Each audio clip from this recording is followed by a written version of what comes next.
ચાલો મિત્રો, જય દ્વારકાધીશ. કેમ છો બધા? મજામાં ને? આમ તો બધા મજામાં જઈશો. જો આજે આપણે બનાવવાની રેસીપી કોબી. હવે કોબીનું પહેલાં ખમણ તૈયાર કરી લઈ, એની બનાવવાની છે ટીકી. એટલે જો આ કોબી લઈ લીધી છે અને કોબીના નાના નાના ટુકડા કરી લઈએ. ટુકડા કરીએ અને પછી બનાવીએ આપણે એની ટીકી. હવે ટીકી બનાવીએ તો રેસીપીમાં તમે જોતા રહેજો, આમ બનાવતા જઈએ કઈ રીતે બને છે અને શું શું આઈટમ જોઈ છે એ બધું જોતા રહેજો અને વિડીયોને લાઈક શેર કરતા રહેજો.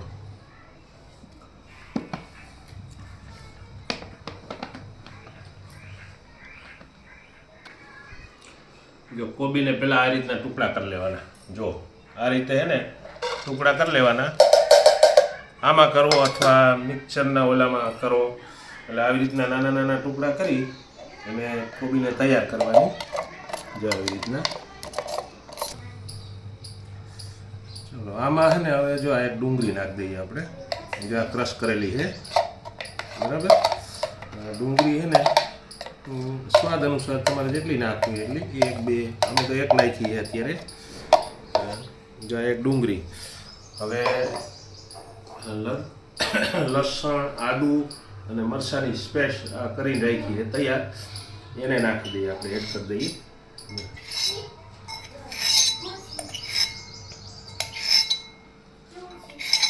જો લસણ, આદુ, મરચાંની પેસ્ટ એ એમાં એડ કરી દીધી છે. અને હવે એમાં થોડી ધાણા ભાજી એડ કરી દઈએ. હાલો, જો હવે આટલી ધાણા ભાજી એડ કરી. પછી આપણે સ્વાદ અનુસાર જો નિમક નાખીએ. આ બધા સાદા મસાલા, સમજી ગયા તમે? જો હવે સ્વાદ અનુસાર નિમક.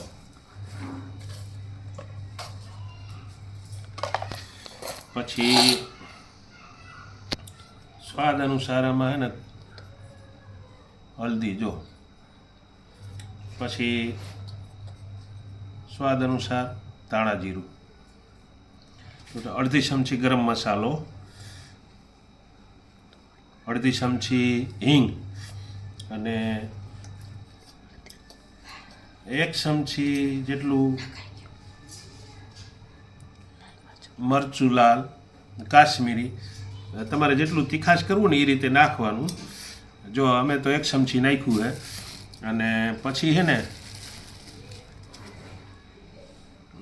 ઓલા તીખા, આપણે તીખા કહીએ, અમુક કારા મરી કહીએ. જો એનો ભૂકો અને પાવડર, તમે જે કહેતા હોય, તો અમે તેનો ભૂકો કહીએ ગુજરાતીમાં. એ થોડો સ્વાદ પ્રમાણે નાખી દેવાનો. એટલે પછી તમને છે ને આનું મિશ્રણ કરવાનું. હવે ચણાનો લોટ લઈ લઈ થોડોક, પછી થોડોક રવો લઈ લેવું.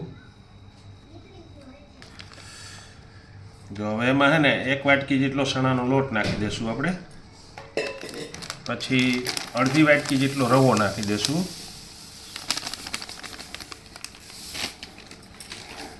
હવે એને છે ને મિક્સ કરી નાખીએ આપણે. આ રીતે મિક્સ કરી નાખવાનું. ધોઈને તો જ પાણી નાખવાનું, નકર આમાં કોબી હોય ને, કોબી ડુંગળી એ પાણી મૂકે, સમજી ગયા તમે? એટલે આમાં જોઈને તો જ પાણી એડ કરવાનું, નકર જ આવી રીતના પહેલાં મહારી લેવાનું. આવી રીતના.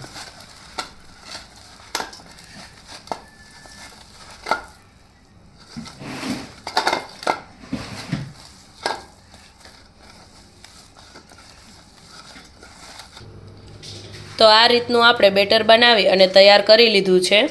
જો વધારે ઢીલું હોય તો તમે વધારે થોડોક ચણાનો લોટ એડ કરી શકો છો. હવે ત્યાર પછી આપણે હાથમાં થોડું તેલ લગાવી લઈશું અને આમાંથી ટીકીનો શેપ આપી દઈશું.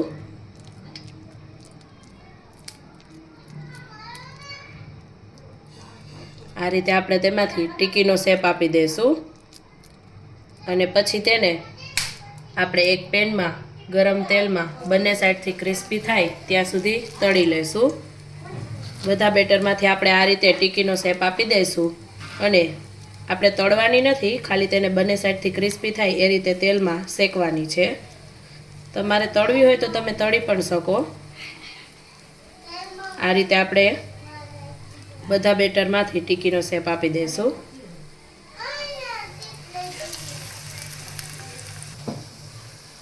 હવે આપણે તેને પલટાવીને બીજી સાઈડ પણ ગોલ્ડન બ્રાઉન કરી લેશું.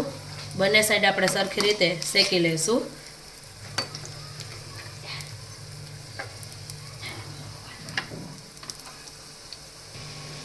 બંને સાઈડથી એકદમ ગોલ્ડન બ્રાઉન થઈ ગઈ છે આપણી ટીકી.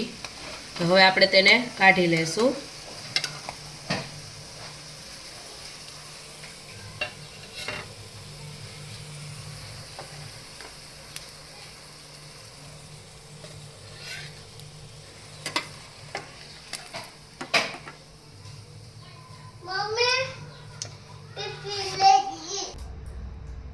તો તૈયાર છે આપણી કોબીજની ટીકી.